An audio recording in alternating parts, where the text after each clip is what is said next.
tenemos información fidedigna de presiones intimidatorias y engañosas que está ejerciendo el gobierno de Estados Unidos sobre varios países, especialmente de América Latina y Europa, con el objetivo de conminarlos, obligarlos a modificar la posición tradicional histórica que han asumido y sostienen en apoyo a la resolución contra el bloqueo.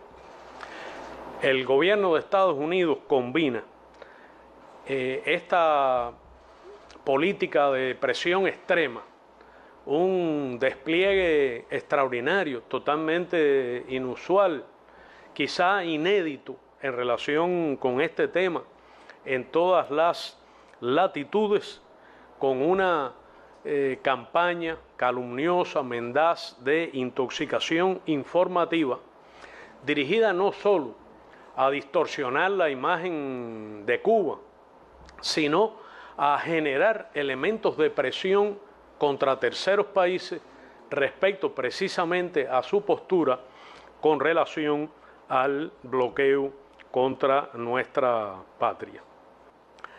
Estoy seguro que la abrumadora mayoría de los Estados miembros va a votar una vez más por la verdad y con la verdad, por la justicia y con la justicia, va a votar para reclamar, demandar el fin del bloqueo. Estoy seguro que la verdad va a prevalecer sobre la presión, el chantaje y la calumnia.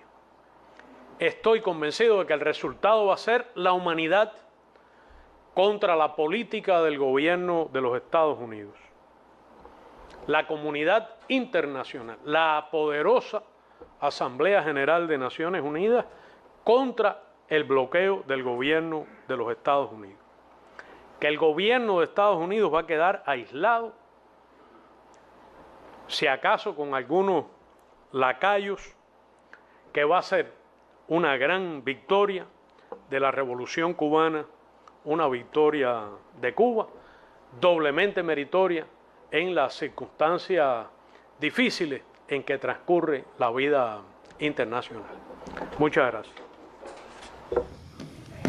Bueno, hemos abierto hoy de manera diferente nuestra mesa redonda, con palabras de la contundente denuncia que hacía esta mañana el canciller de la República sobre las campañas de desinformación y presiones a terceros países que Estados Unidos está haciendo brutalmente para que varíen su postura de apoyo a la resolución cubana contra el bloqueo. El compañero Bruno Rodríguez Parrilla decía esta mañana que Cuba tiene información fidedigna de las presiones intimidatorias y engañosas que está ejerciendo el gobierno de los Estados Unidos sobre varios países, especialmente de América Latina y Europa, con el objetivo de obligarlos a modificar la posición tradicional e histórica que han asumido y sostenido en apoyo a la resolución contra el bloqueo, denunció nuestro canciller. Presiones que van desde el secretario de Estado Marco Rubio, subsecretario de Estado y también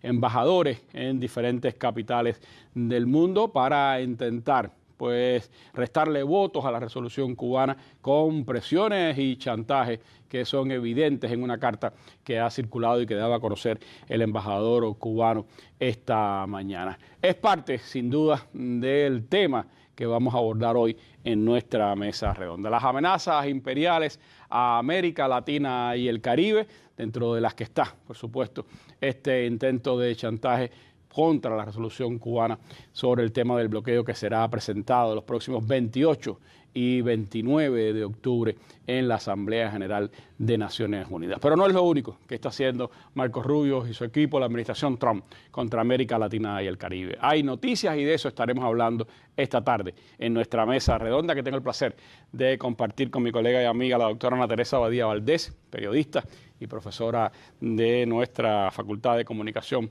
de la Universidad de La Habana, analista de temas internacionales, y también me acompaña pues el profesor Pavel Alemán Benítez, profesor e investigador de la Universidad de La Habana. Con ellos estaremos compartiendo reflexiones y análisis de lo que está ocurriendo en América Latina y de la posición de Estados Unidos frente a nuestra región. Así que a ustedes los invito a que nos acompañen.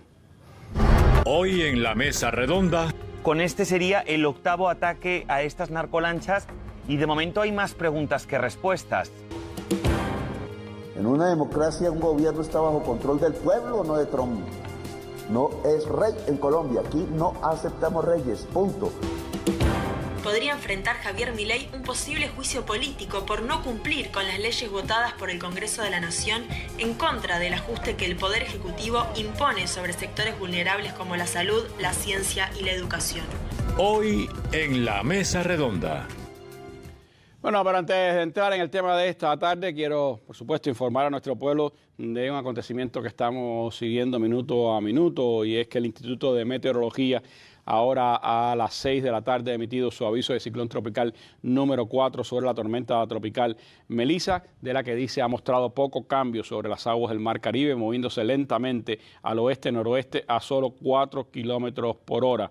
A las 6 de la tarde estaba a unos 470 kilómetros al sudeste de Kingston, Jamaica, y continúa con vientos máximos sostenidos 85 kilómetros por hora y su presión central es de 1000 hectopascales. En las próximas 24 horas se espera que el sistema mantenga similar velocidad de traslación, es decir, lento, inclinando gradualmente su trayectoria al noroeste y luego al norte, y se mantendrá con poco movimiento durante los próximos días sobre el Mar Caribe central, el sur de las Antillas, por lo que las condiciones oceánicas y atmosféricas serán favorables para su gradual intensificación. En función de estos partes del Instituto de Meteorología, pues la Defensa Civil de nuestro país ha emitido pues una alerta para todo nuestro pueblo que forma parte de ese sistema de alerta temprana que nuestro país tiene pues establecido. En estas informaciones que se han dado en la jornada de hoy, pues la Defensa Civil ha exhortado a las provincias orientales y del centro a que mantengan estrecha vigilancia de este organismo tropical. El Estado Mayor Nacional de la Defensa Civil, en coordinación con el Centro de Pronóstico del Instituto de Meteorología, informa sobre la evolución de la tormenta tropical Melissa, localizada en los 14,3 grados de longitud norte y 74 grados de longitud oeste. Aproximadamente a 510 kilómetros estaba en ese momento al sur de Kingston, Jamaica, ya está un poquito más cerca.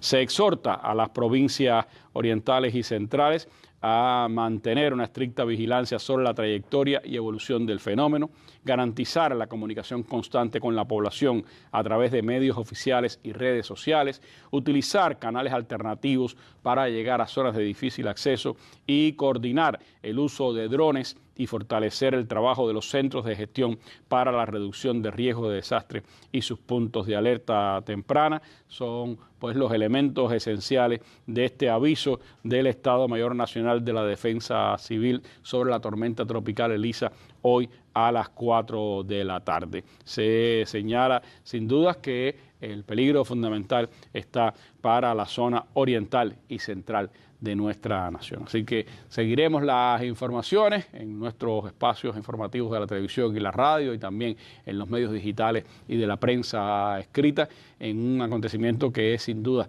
tiene una importancia para nuestro país, por lo que puede significar la intensificación de la tormenta tropical Melissa. Entremos entonces a hablar del tema de esta tarde, la amenaza imperial contra nuestra región y lo que ha sucedido en las últimas jornadas.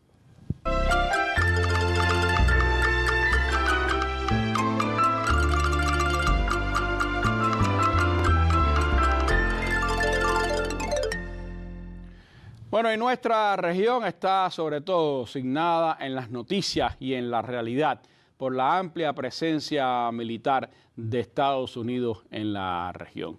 A las lanchas y a las embarcaciones que han sido hundidas sin miramiento en las últimas semanas en la región del Caribe, hoy se ha añadido el ataque a otra lancha ahora en la región del Pacífico. Así lo estaba comentando casi en vivo una televisora de habla hispana en los Estados Unidos.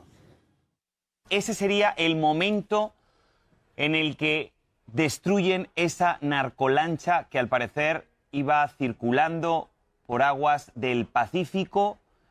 Ahí estaríamos viendo la destrucción. Y Borja, Sí. Borja, ¿han informado más o menos dónde en el mar Pacífico?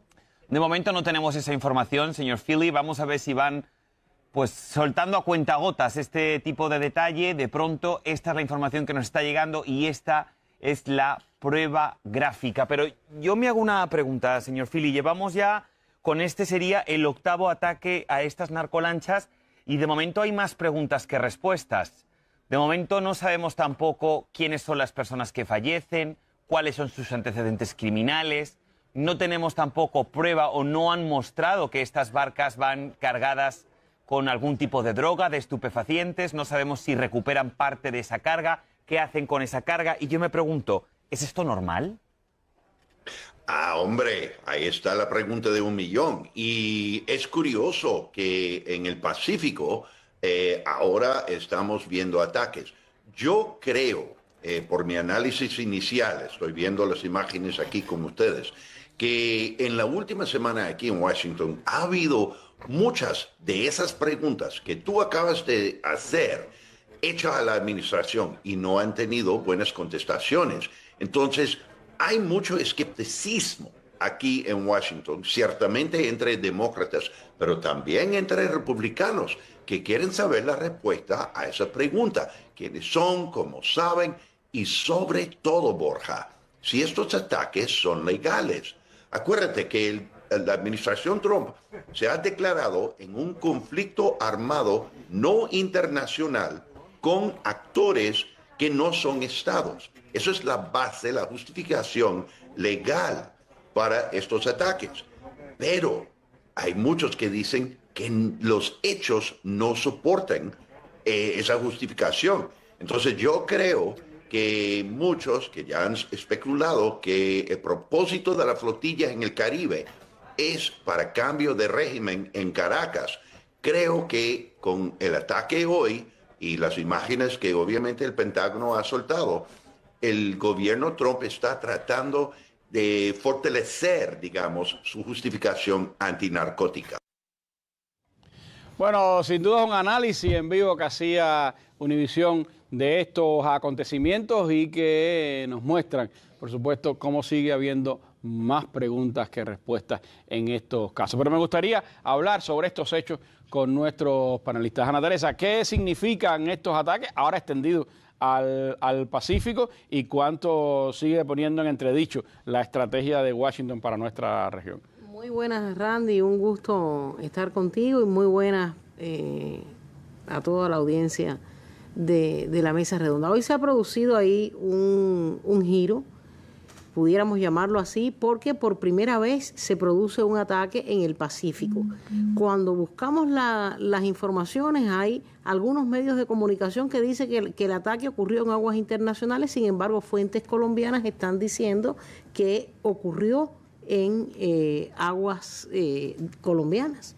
Y eso es preocupante también por lo que entraña de violación a la soberanía, violación de los espacios nacionales. Ya hubo en aguas venezolanas, exacto, ahora lo hay en aguas colombianas. Eso es preocupante también.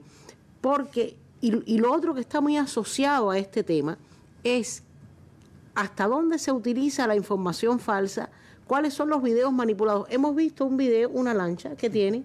Que además no sé dónde tenía la droga, porque no se ve ni... Ajá, es verdad, es mentira. O sea, ¿qué quiero decir con esto? Es una operación, la más grande, por cierto, en las últimas 3 décadas de Estados Unidos, en el Caribe y en la región, que está obviamente rodeada de informaciones falsas. A ciencia cierta no se sabe la cantidad de efectivos que hay desplazados. Te encuentras, cuando haces análisis de la prensa, unos 6.000, otros 10.000, en fin. ¿Qué quiero decir con esto? Que la información es imprecisa. Y es imprecisa porque además habla de lo que están desplazados, pero no está hablando de las 7 bases militares en Colombia, no está hablando de lo que tienen en Puerto Rico, no está hablando de lo que tienen en Guantánamo. Las operaciones en Puerto Rico, o sea, que te da la medida de de una zona absolutamente cercada, porque como bien tú decías, a estas bases en América Latina se va a unir ahora en noviembre. Ecuador va a hacer un referendo para cambiar la Constitución del 2008 para aceptar el establecimiento de bases extranjeras. Se estaría sumando también esto a este entramado. Y el tema de la legalidad. Hay muchas consultas a abogados internacionales que incluso si de verdad fueran narcotraficantes, es ilegal matarlos como lo están haciendo. Y, o sea, de la propia esencia, hay 2 sobrevivientes de uno de estos bombardeos, al menos 8 bombardeos, tampoco se sabe a ciencia cierta cuántos hay. Uno fue a Ecuador, lo deportaron hacia Ecuador. Ecuador no encontró violación ninguna, y uno fue hasta Colombia, y algunos tribunales de Colombia dicen que estaría relacionado con ciertamente algunos tráficos. Pero ¿qué quiero decir con esto? O sea, ¿dónde está la verdad?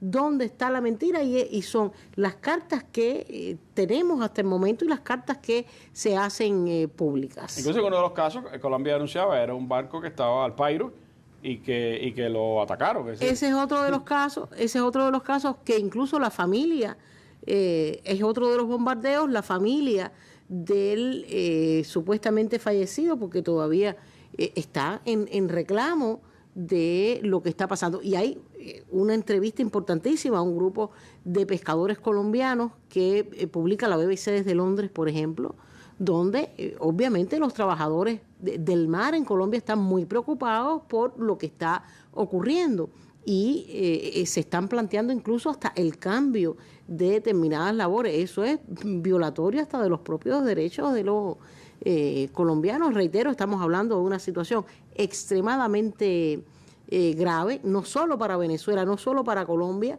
sino para toda la región. Eso lo hemos expresado en otras oportunidades. Y específicamente lo que está pasando, además, por otra parte, entre Colombia y Estados Unidos. Estados Unidos llevó años con una relación estratégica con Colombia, recordemos el Plan Colombia y sus fracasos, etcétera, etcétera, pero lo que está ocurriendo ahora es una especie de enfrentamiento cuyas consecuencias habrá que esperar, porque ahora la última noticia es el anuncio por parte del presidente de Estados Unidos de nuevos aranceles hacia Colombia, o sea que esto se extiende además a la guerra económica. Que es parte de esas presiones. Parte de la esencia. De esas maneras en que se está expresando la política de Estados Unidos hacia América Latina. Y vamos a hablar un poquito de Colombia, vamos a hablar un poquito de Venezuela, pero me gustaría mirarlo, Pavel, primero desde Estados Unidos.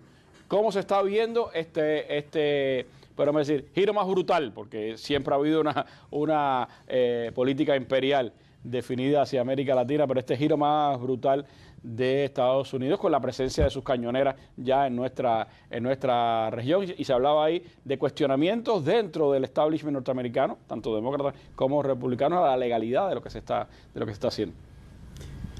Bueno, buenas noches, Randy. Si uno relee el discurso de toma de posesión de Trump, se va a dar cuenta que él menciona a McKinley y a Teddy Roosevelt, y eso no es una casualidad. Desde que Trump comenzaba, estaba anunciando que su política exterior hacia el hemisferio occidental iba a ser de una brutalidad que es la que estamos presenciando hoy en el Mar Caribe. Ahora, en el Congreso estadounidense hay cuestionamientos, y yo diría también que resistencias. El Congreso siente que se han burlado de ellos y siente que no le han presentado evidencia ni pruebas sobre las operaciones de las Fuerzas Armadas de Estados Unidos en el Caribe. Claro, estamos hablando de una parte del Congreso que no son ni los Díaz Balart, ni Carlos Jiménez. No, pero sí yo diría que hay una corriente creciente en el Partido Demócrata, y también coincido con el comentario que se ponía previamente en el Partido Republicano, porque no es que Trump las tenga todas en el Partido Republicano. Ahora, la sociedad estadounidense también está llamando a protestar contra la forma en que él está ejerciendo el poder político. Esa movilización de millones de personas en diferentes ciudades de Estados Unidos es la evidencia de que efectivamente hay un malestar en la sociedad en relación con el actual gobierno que hay en ese país. Sin embargo, ellos saben que están desnudos desde el punto de vista jurídico en materia de derecho internacional y en materia de derecho interno del propio Estados Unidos. Están tratando de buscar cómo pueden intentar justificar lo que están haciendo. Pues son ejecuciones extrajudiciales. Son ejecuciones extrajudiciales, pero la finalidad última no es la interdicción del narcotráfico, que esto no tiene nada que ver con la interdicción del narcotráfico. La interdicción es detener las embarcaciones, requisar las embarcaciones, y si hay entonces alguna actividad ilícita relacionada con ese tránsito marino, detener a los tripulantes. Esto no es lo que está sucediendo. Pero ellos, en última instancia, todo esto va dirigido precisamente en dirección a un cambio de gobierno en Venezuela. Que ellos lo tratan de empujar primero creando la sensación de incertidumbre, ¿no?, de que puede haber una operación militar inminente, pero en última instancia abordando algunas de las variantes que tienen, que la hemos conversado en otras mesas redondas. Y que habrá que ver si realmente le es funcional o no, porque en el propio Caribe hay un nivel, vamos a decir, de consensos, aunque quizá hay algún que otro estado que tenga una postura diferente, a que quieren mantener esa subregión como una zona de paz. Que es parte de los fundamentos que se ha tenido desde nuestra región, y especialmente desde las organizaciones, la CELAC, el propio ALBA, como elemento fundamental de denuncia de lo que estaba ocurriendo en la región del Caribe. Pero lo cierto es que Washington ha dado un giro en el sentido de volver a utilizar y de unir por primera vez para América Latina dos elementos que han sido claves en su política hacia el mundo y hacia nuestra región en los últimos tiempos: el narcotráfico por un lado, el terrorismo por el otro. Y así acusó a Maduro de narcotraficante y terrorista, así ha acusado el presidente de Trump a Gustavo Petro, el presidente de Colombia, en el mismo sentido. Petro le respondió, recordemos lo que dijo Petro en estos días para después analizar el contexto colombiano en esta situación. Como les importamos un rábano, los tratamos con grosería y calumnia, porque nos tienen que obedecer. Dijo Trump, Colombia está fuera de control. Pues claro que está fuera de control de él. En una democracia un gobierno está bajo control del pueblo, no de Trump. No es rey en Colombia, aquí no aceptamos reyes, punto. Puede hablar conmigo, pero de tú a tú, entre republicanos de verdad, y no hay problema, como hablé con Biden 4 veces, pero a darnos órdenes, no señor, él no entra aquí, no, como los aviones aquella vez que me dijeron que me había fumado hasta no sé qué, porque simplemente mirando el mar en Coveñas pude mirar el Twitter a esa hora de la madrugada y descubrir, porque mis propios funcionarios me estaban engañando, que venían 2 aviones cargados de colombianos con esposas en pleno vuelo en ese momento de la hora de la noche o de la madrugada, y entonces di la orden como presidente, se devuelven. Y eso no le gustó a Trump, pero es que a qué demócrata y persona libre en el mundo le puede gustar que personas, cualesquiera que sean sus pensamientos políticos, las razones por las que se hayan ido, que yo no me iría nunca a los Estados Unidos, respeto esas decisiones. Pero en un fragmento de lo que decía Petro en estos días, después ha seguido pues el escarceo y el intercambio de opiniones entre los dos presidentes, y Petro manteniendo una postura digna para el pueblo de Colombia. Pero cuando hacíamos la mesa hace unos días, Pavel, hablábamos precisamente de ese peligro de la extensión de lo que estaba ocurriendo con Venezuela hacia al resto de América Latina, pero especialmente hacia un área como Colombia. ¿Cómo ves esta amenaza de Trump a Colombia, la respuesta que ha dado el presidente colombiano, los componentes que están detrás de esta extensión de las amenazas hacia Colombia? Mira, a Trump y a su equipo de gobierno y colaboradores más cercanos le desagrada profundamente la izquierda, sea del matiz que sea y venga de cualquier país. Así que no deben sentir ninguna simpatía por Petro, ni por su movimiento político.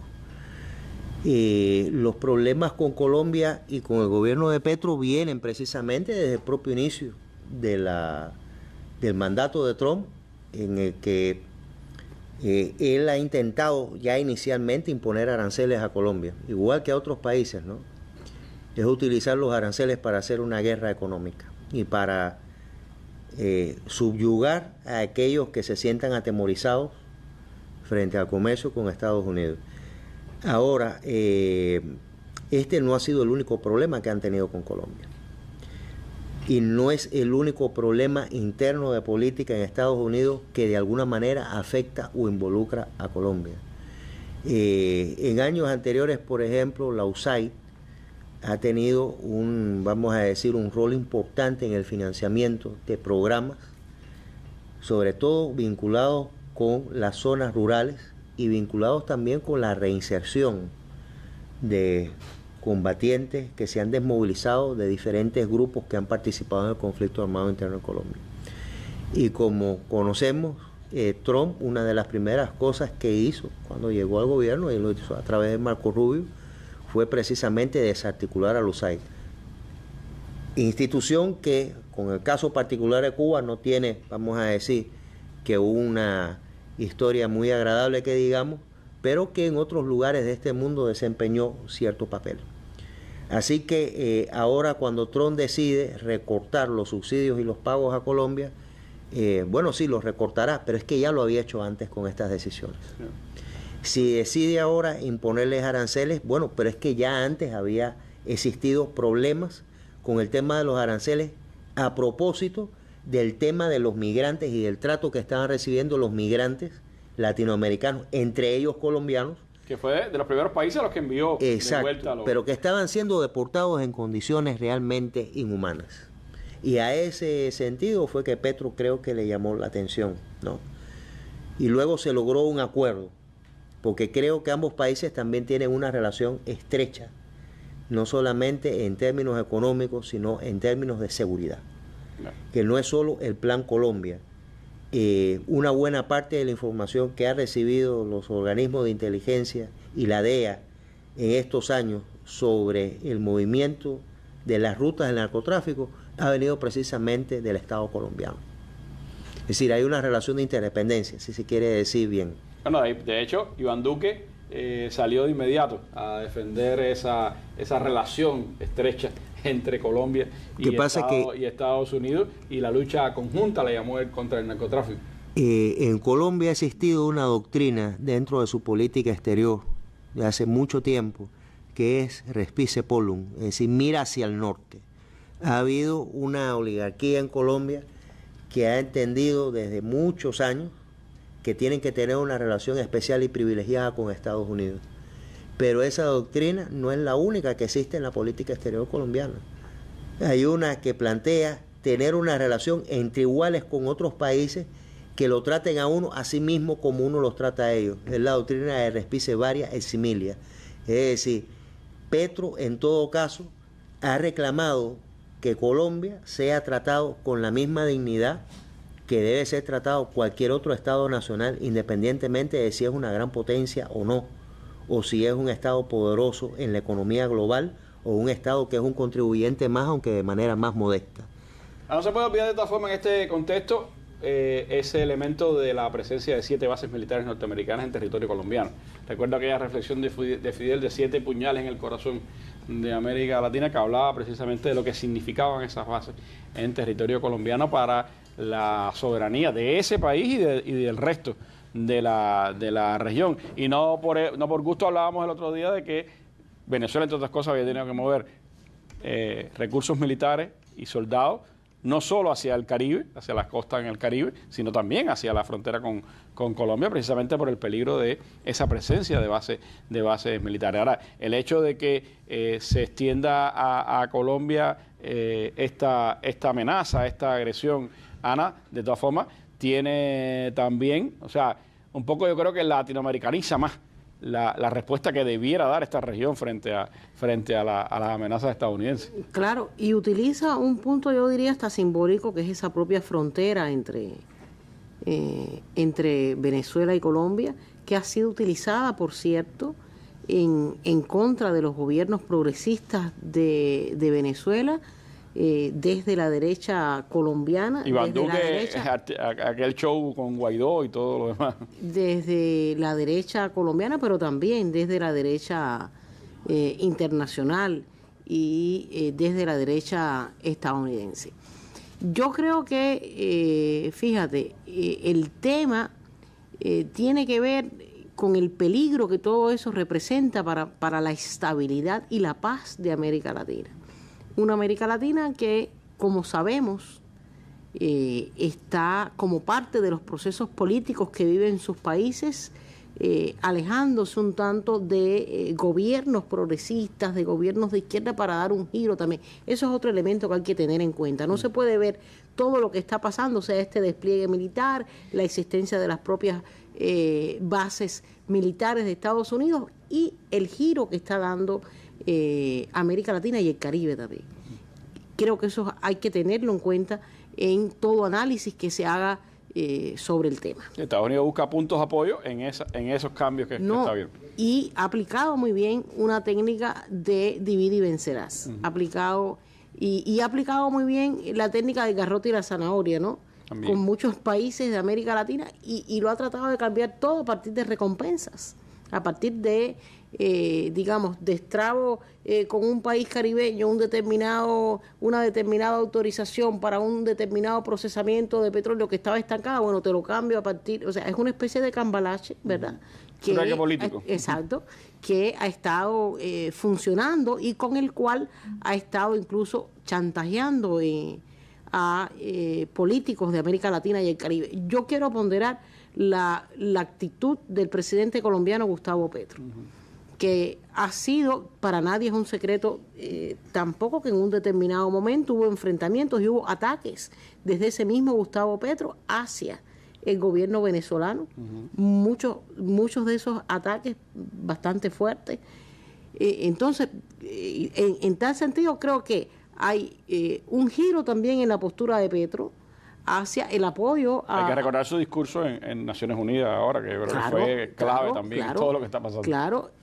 Primero, en el apoyo, en el entendimiento de lo que está ocurriendo contra Venezuela y lo otro también con relación a la política doméstica colombiana, con relación a lo que está ocurriendo en Latinoamérica, pero además está aportando elementos claves también con relación a la política doméstica estadounidense.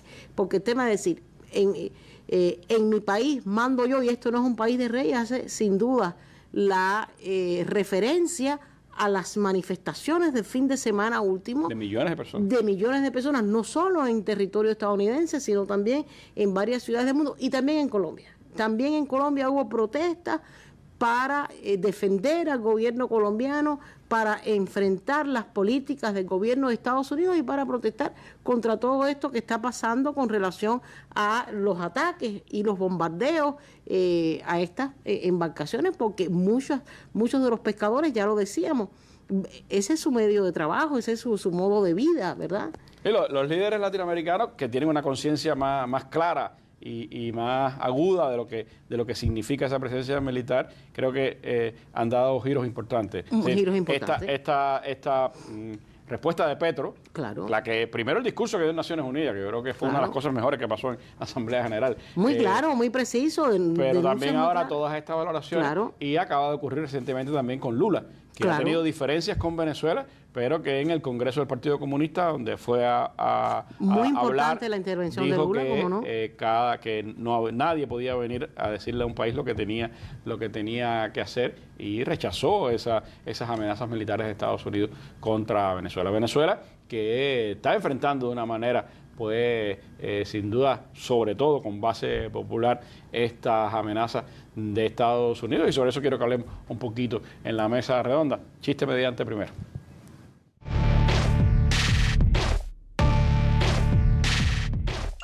Al alcance de un clic o en la pantalla de tu móvil. Las noticias de Cuba y el mundo. El análisis a profundidad de los acontecimientos. La imagen y los sonidos de cada día. Los comentarios de nuestros lectores. Cuba Debate. Una mirada desde Cuba en el espacio público digital. www.cubadebate.co.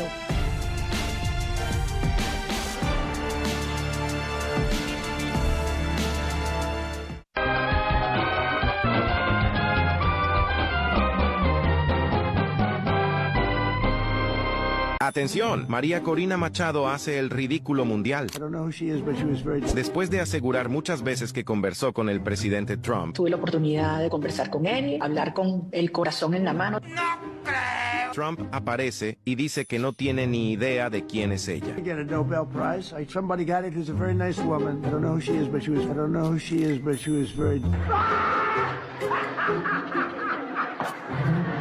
Una mentira más que se comieron los sayones.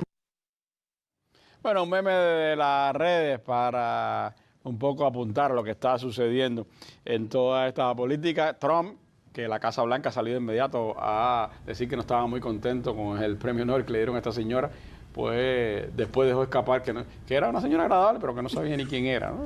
Pero bueno, Marco Rubio sí sabe bien quién es, porque ha sido el artífice primero de aquello de Guaidó y ahora de toda esta política de Estados Unidos contra Venezuela, que tiene, por supuesto, componentes de mucho peligro para nuestra región. Ha habido, Ana, pues también elementos que siguen marcando esa ofensiva contra Venezuela. El premio Nobel ya sabemos que es parte de la operación, de la campaña mediática, de relaciones públicas, comunicacional, política, diplomática, de todo tipo que queramos poner. Pero hay otros componentes muy, muy peligrosos de esta amenaza de Estados Unidos contra Venezuela. Sí, el hecho de otorgarle el premio Nobel a María Corina Machado es, como tú dices, una expresión de esa estrategia de ataque en contra de Venezuela. Pero yo miraba, ocurrió después los festejos, porque voy a llamarle festejos en Venezuela por la canonización de José Gregorio Hernández. Y si hay que decir algo, o sea, el pueblo venezolano se unió más en función de eso que en función de celebrar el premio de María Corina Machado. Claro, es una persona bastante contradictoria que en su momento, recuerdo aquello de Águila no caza mosca de Chávez. Con algo interesante. Hubo un momento que María Corina Machado, después que fue subvencionada por NET, por otras plataformas, se desapareció y dejó de estar como parte de la política venezolana. Y yo digo algo, o sea, incluso dentro de la propia oposición de Venezuela, hay personas que supuestamente merecerían mejor ese Nobel que María Corina Machado, que es una figura construida, etcétera. Lo otro es su postura, sobre todo, de la cual ha tenido que retractarse en algunos momentos. Recordemos que María Corina Machado sí pidió una intervención militar contra Venezuela, se la pidió al entonces presidente George W. Bush en su momento, pero además hace unos meses, cuando el entorno venezolano, la situación estaba un tanto tensa también, fue la que pidió que las Fuerzas Armadas se rebelaran en el interior del país y dijo volvió, que si ella tomaba el poder, el petróleo sería, por supuesto, para Estados Unidos. Así mismo, pero incluso Capriles Radonsky dijo, bueno, el que esté pidiendo, no la mencionó explícitamente, pero sí lo dijo horas después, el que esté pidiendo una intervención para Venezuela o está haciendo esos llamados a la violencia porque no está en Venezuela, claro. Entonces, Capriles Radonsky, reitero, un representante de y además, también derecha. Escribió una carta amorosa al genocida de Netanyahu. No, a eso iba. Durante las últimas horas ha dicho María Corina Machado que lo que está haciendo el primer ministro israelí Benjamín Netanyahu con Gaza es absolutamente lo que hay que hacer, es lo correcto. Y creo que sin duda un genocidio como el que está ocurriendo en Gaza, celebrado por un premio Nobel de la Paz, habría que preguntarse qué Nobel, qué paz en ese sentido. Ese es el entramado en el que ha tenido lugar esta concesión del premio a María Corina Machado. Y lo que pasa es que le quitó el premio a Bush, a Trump. Y eso es un momento también... Que por cierto, supuestamente quien se atribuye haber sido el gran impulsor de la candidatura es nada más y nada menos que el secretario de Estado de Trump, ese señorito Marco Rubio. Entonces, yo creo que es un elemento... Y no va a quedar ahí. O O sea, no va a quedar ahí, seguirá apoyando. A ver, eso yo me pregunto, ¿no tendrá asesores María Corina Machado? Porque es un mundo que está condenando los bombardeos de Israel por genocidio sobre la franja de Gaza, sobre todo en el tema de los niños, etcétera. O sea, hacer ese paralelismo, hacer esa defensa a la postura guerrerista, asesina de Tel Aviv, es sin duda un error, un error muy grave. Bueno, ¿qué se puede esperar de esta mujer? No hay que leerse la carta que le hizo otro premio Nobel de la Paz, verdaderamente premio Nobel de Adolfo la Paz, Pérez Esquivel. Adolfo Pérez Esquivel, y además entender qué papel juega esta señora en la política de Estados Unidos hacia Venezuela. Pero más allá de lo anecdótico de este premio, que debe haber sorprendido a María Corina Machado tanto como sorprendió a Trump haber ganado las elecciones frente a Hillary Clinton, pero es parte de un plan mayor en el que cada vez más se están utilizando como resortes psicológicos, pudiéramos decir, Pavel, en el sentido de estamos poniendo tropas especiales, estamos enviando helicópteros cerca de la frontera, F-35, y estamos hablando de la posibilidad de eliminar a Maduro, que es como ellos están llamando en el lenguaje de los medios de comunicación una posible operación contra Venezuela. ¿Cuánto se sigue complejizando el tema? Hay una posibilidad de que se dé una acción después que han movilizado tantas tropas y tantos recursos. Bueno, aquí primero, si me permite, complementaron algo de lo que se comentaba anteriormente sobre María Corina Machado. Mira, lo que se ha intentado es darle un capital político y legitimidad a María Corina Machado. El que no tiene. El que no tiene. En función de que ella, en un futuro, donde hubiera otro gobierno, pudiera tener, vamos a decir, que un protagonismo importante. No voy a decir que ocupar el cargo más alto que tiene Venezuela en este caso, su presidencia. De todas formas, en este momento hay, yo diría que desplazamientos interesantes en el Caribe. La presencia de elementos de la 82 División Aerotransportada en Puerto Rico, que es una de las unidades de despliegue rápido, ¿sí? De las que son, de las que primero se movilizan, de las que primero entran en combate, de las que además tienen un entrenamiento riguroso. Eso es algo que es un detalle importante. La presencia también de otros efectivos militares y la habilitación de 2 bases aéreas en Puerto Rico. No es solamente el desplazamiento del grupo inicial de F-35. Hay aviones Harrier en Puerto Rico. Así que veremos cómo esto ya poco a poco se va concatenando una situación complicada en el área, a la que hay que sumar la presencia de efectivos y de helicópteros estadounidenses en Trinidad y Tobago y la solicitud que se le ha realizado a Granada para instalar en su territorio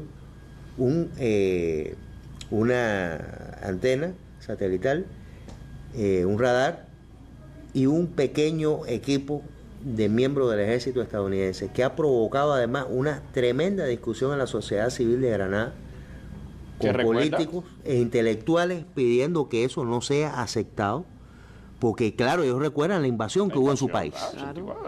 Ellos saben lo que sucedió en su país. Entonces, hay otro elemento además que choca con las tradiciones del Caribe, porque nosotros siempre hablamos de la declaración de América Latina y del Caribe como zona de paz a partir de la existencia de la comunidad de estados latinoamericanos y caribeños. Pero existe una declaración anterior del Caribe como zona de paz que es de finales de los años 60.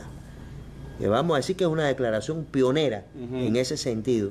Y que para los estados del Caribe insular que están agrupados en la CARICOM es una piedra, si se quiere, también fundacional, ¿no? Es una piedra angular en su política exterior.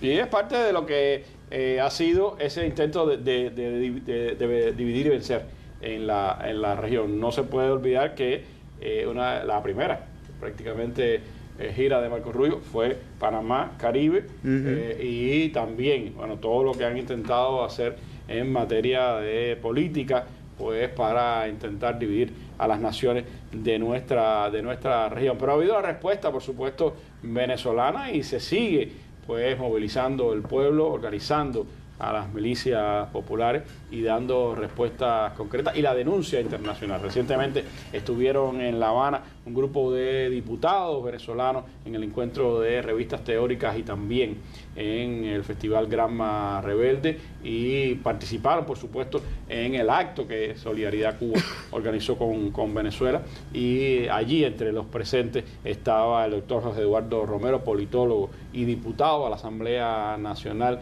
quien nos dejó este clip de sus apreciaciones de lo que normalmente hace en materia de comunicación sobre los temas de lo que está ocurriendo en Venezuela.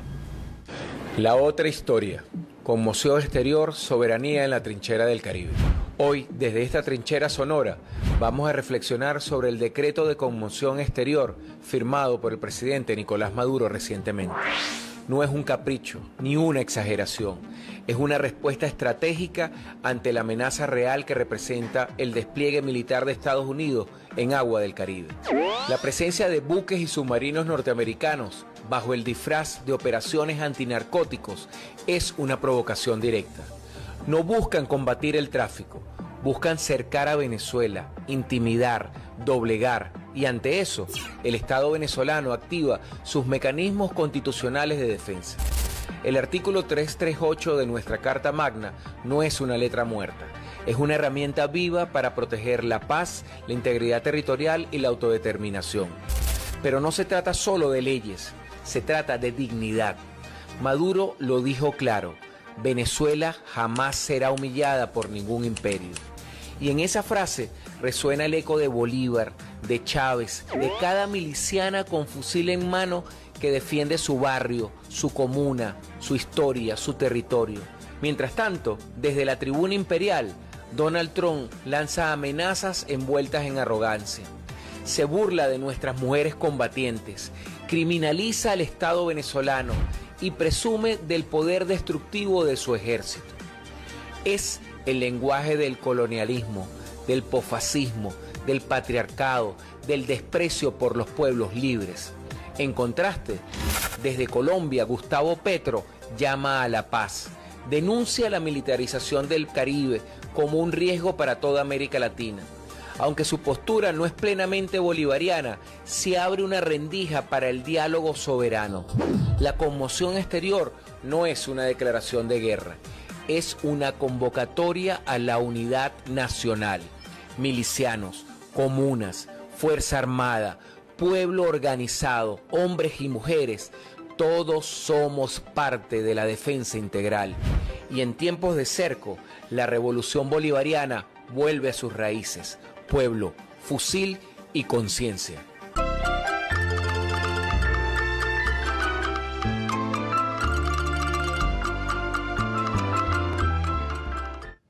Bueno, y en esta política de cañonera, ciertamente que Estados Unidos aplica hacia América Latina y el gran garrote, por el otro lado están las zanahorias que se reparten a algunos gobiernos, y especialmente ha sido noticia en las últimas semanas pues el tema del préstamo que supuestamente Estados Unidos le dará al gobierno de Argentina para enfrentar un desafío que tiene este mismo fin de semana, que son las elecciones legislativas que van a tener lugar en ese país. Y por el otro lado, lo que está ocurriendo en un continente que ciertamente no solo está en llamas por la presencia militar norteamericana, sino por las protestas en las calles en Perú, en Ecuador y en otros lugares de la región. Pavel, ¿cómo valora la situación que puede ocurrir este fin de semana en Venezuela, en Argentina, después que también, bueno, tuvimos las elecciones de fin de semana en Bolivia?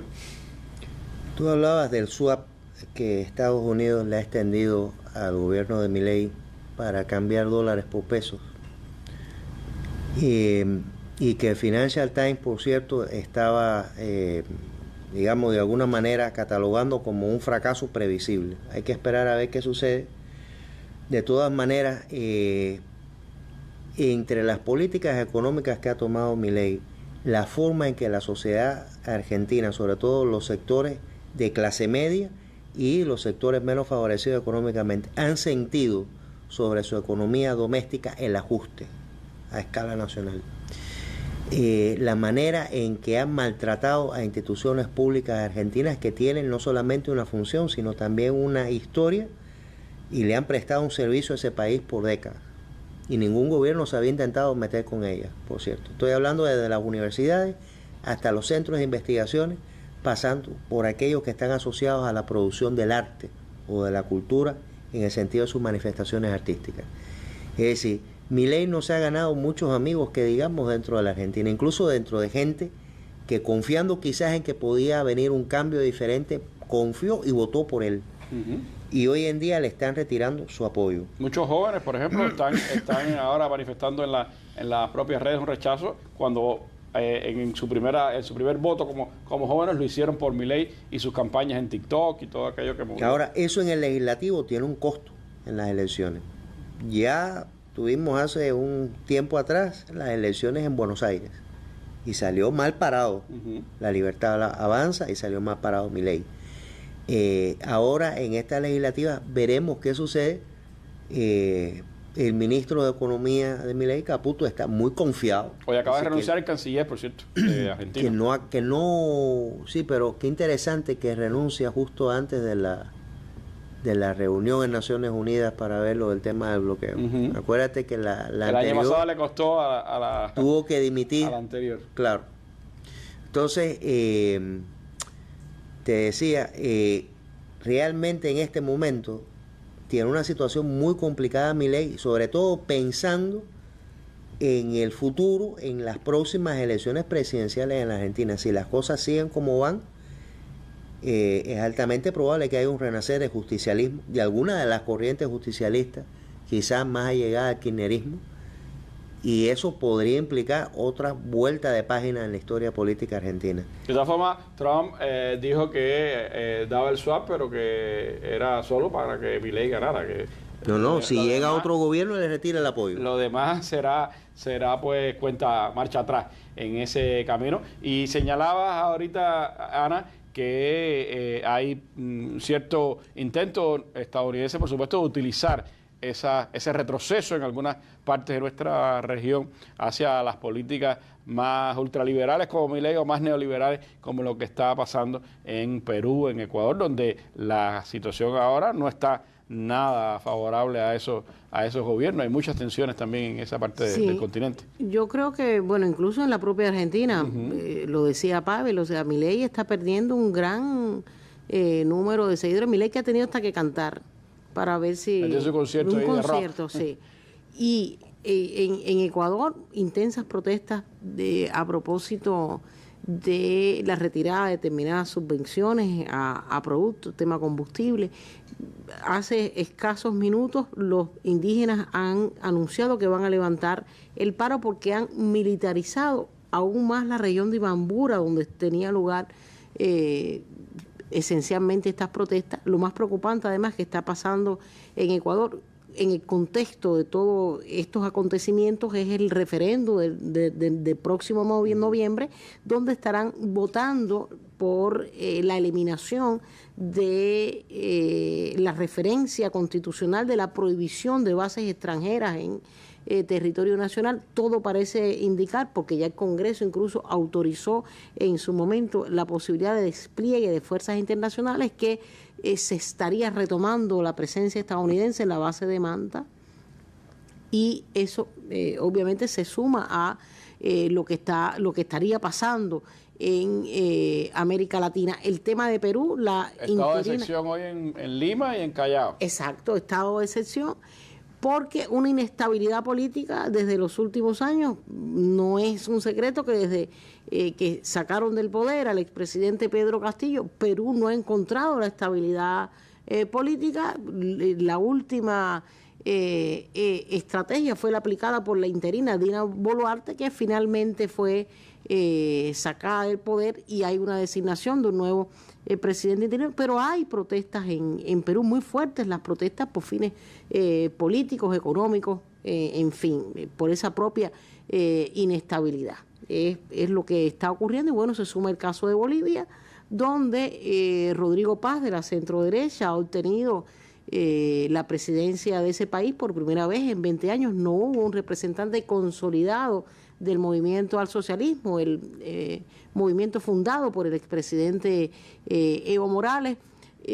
Rodrigo Paz, hijo del expresidente Jaime Paz Zamora, con un eslogan muy interesante en su campaña, capitalismo para todos. Yo creo que desde ahí también se avisora lo que pudiera estar ocurriendo. En una entrevista con CNN ha dicho que excluirá a determinados países de su toma de posesión. Los mismos que Estados Unidos está excluyendo de la Cumbre de las Américas, Cuba, Nicaragua y bueno, otras naciones. Y Venezuela. Y hay un anuncio también importante en el tema de compensaciones económicas que estábamos hablando, que ha hecho un anuncio, también lo hicieron fuentes de comercio de Estados Unidos, que estarían negociando, pero sobre todo en el tema de la energía. Recordemos las potencialidades del litio de Bolivia. Y bueno, es el anuncio que se hizo a escasas horas de la declaración como presidente de Rodrigo Paz, que estarían Estados Unidos, Washington y La Paz retomando determinadas negociaciones, pero sobre todo centradas en temas de energía. Ahí está, reitero, el tema del gas, el tema de las reservas de litio, en fin. Bueno, pues hay que seguir todos estos acontecimientos. Zanahoria y garrote es la política de Estados Unidos hacia nuestra región, el patio trasero que siempre han considerado a nuestros países, pues intentando ser dominados o por la amenaza o por la fuerza o a través de estas dádivas para determinados gobiernos que les son caros al presidente Donald Trump. Yo le agradezco mucho a Ana y a Pablo que me han acompañado hoy en los análisis, acontecimientos que hay que seguirle dando pues continuidad en los próximos días. Me despido como todas estas jornadas con el siglo de Fidel, recordando precisamente aquel vibrante discurso en la ONU en el 50 aniversario de esa organización mundial el 22 de octubre de 1995. Allí decía Fidel cosas como esta.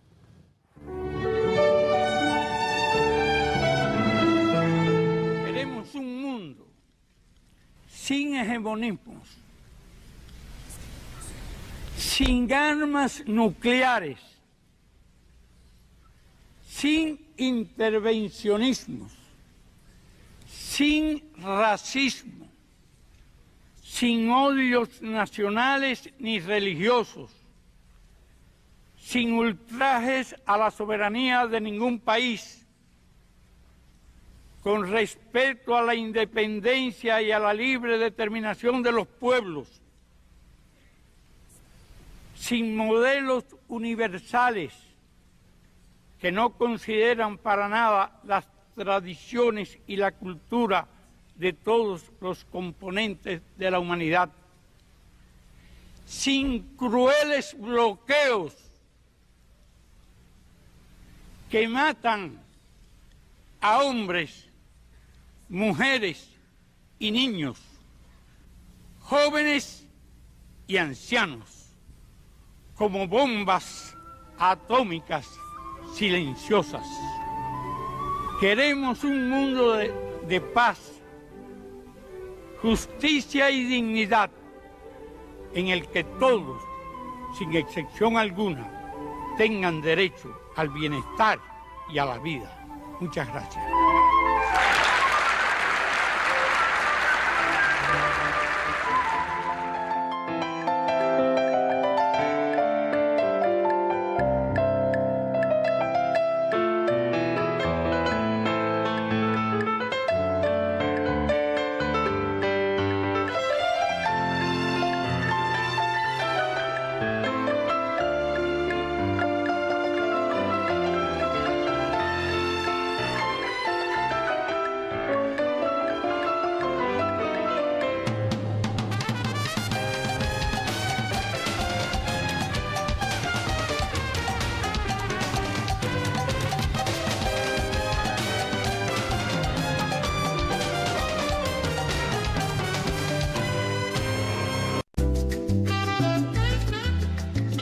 Te propiciamos un disfrute con confianza y tranquilidad. Nos hemos convertido en tu principal aliado. Estamos contigo. Te acompañamos en los momentos que lo necesitas. No importa dónde te encuentres. Te ofrecemos comodidad y bienestar. Somos tu máxima seguridad. Almohadillas sanitarias.